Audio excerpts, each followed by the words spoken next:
It's time for six-figure trucking period number 51. Let's take a look at my compensation as a W-2 company driver. First, we're going to talk about the logs for the week.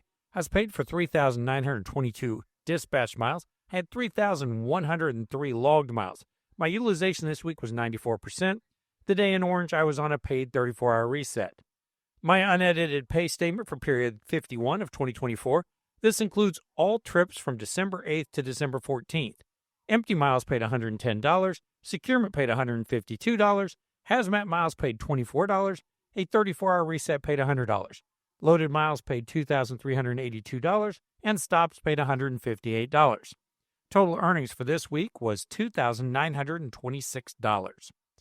51 weeks into the year, my gross income was $108,163, and I've driven 139,564 miles.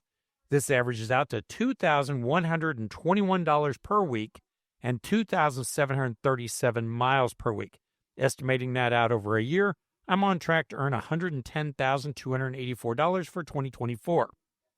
Week 51 of 2024, I was paid for 3,922 miles. I had 8 stops. I was loaded 95% of the miles. This averaged out to 74.6 cents per mile. This is a map of the miles per state year-to-date in which I have driven.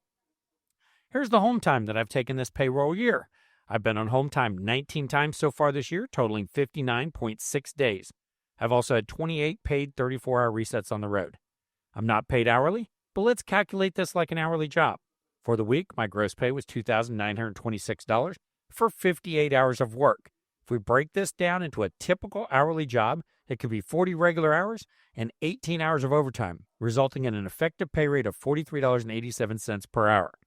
Year to date, I've earned $108,163 for 2,783 hours worked. Out of those hours, 2,019 would be regular time, 763 would be overtime. If we calculate it weekly with overtime, the effective pay rate is $34.18 per hour.